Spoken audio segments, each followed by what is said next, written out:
A proposta de reflexão, como em outros vídeos, ilumina-se no contexto processual da comunicação litúrgica.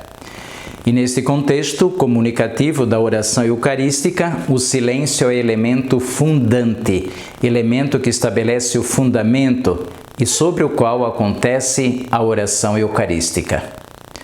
Nesta Lexio litúrgica, nós vamos considerar o silêncio na oração eucarística em dois aspectos: o aspecto teológico e o aspecto comunicativo. Do ponto de vista da teologia litúrgica, todo momento e todo espaço silencioso no decorrer da celebração litúrgica é sacramento da manifestação do Espírito Santo.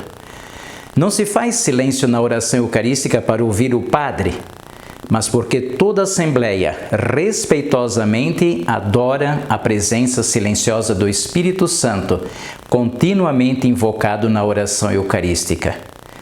Por isso, a teologia litúrgica diz que a oração eucarística é totalmente epiclética, é totalmente invocativa do Espírito Santo. O rito da imposição das mãos, na ordenação sacerdotal, por exemplo, é realizado no mais completo silêncio. O mesmo silêncio é prescrito na invocação do Espírito Santo em todos os sacramentos. O mesmo princípio silencioso com efeito é válido para a oração eucarística. O Espírito Santo é silencioso, isto caracterizado como um dos seus símbolos, que é o sopro divino.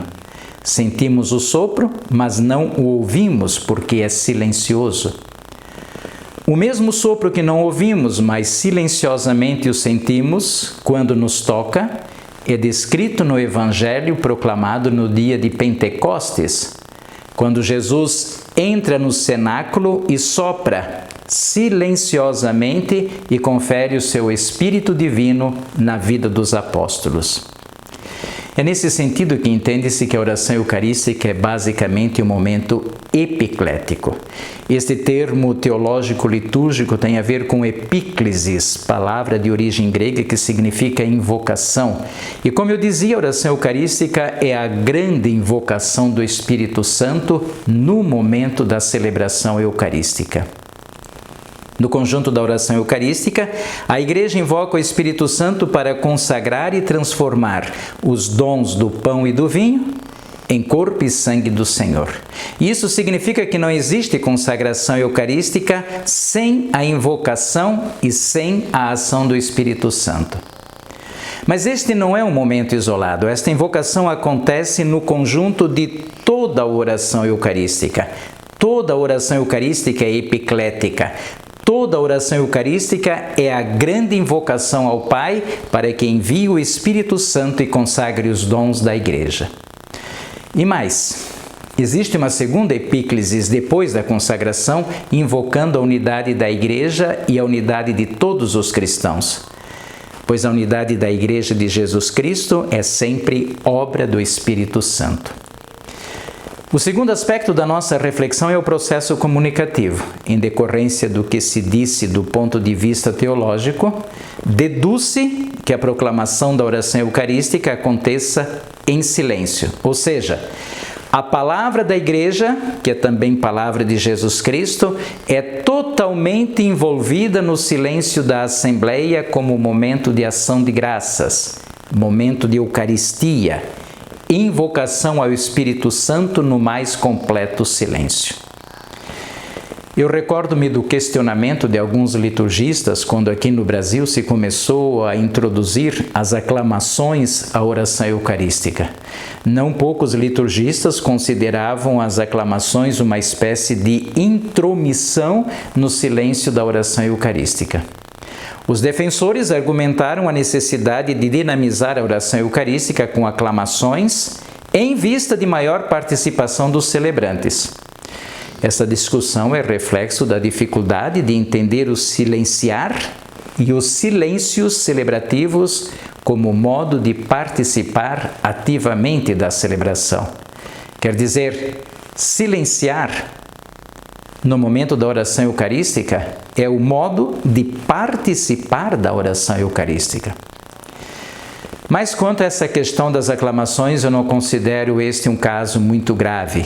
A intromissão de músicos, por exemplo, que ficam dedilhando fundos musicais, esta sim uma intromissão indevida que deveria ser retirada onde isso ainda é feito.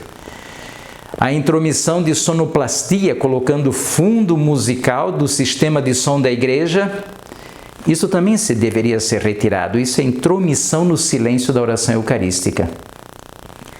Durante a oração eucarística predomina o silêncio, especialmente como força de expressão reforçativa. Eu vou dizer uma vez mais, o silêncio deverá ser total na consagração do pão e do vinho.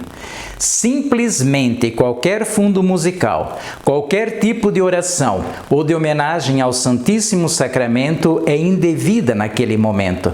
É intromissão no silêncio, que é sacramento do Espírito Santo.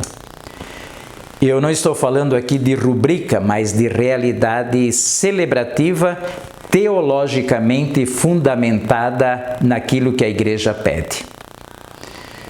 Oração eucarística é momento para silenciar, não por alguma imposição rubrical, mas porque o momento é tão divino e é tão sagrado que tudo precisa calar-se, seja na assembleia como no coração de cada celebrante. Aliás, não é sem motivo que no início da oração eucarística, lá no prefácio, o padre pede que nossos corações sintonizem-se com o coração divino. O nosso coração está em Deus. Está silenciosamente dentro do coração silencioso de Deus. Deus nos abençoe, guarde-nos de todo mal e nos conduza à vida eterna. Amém.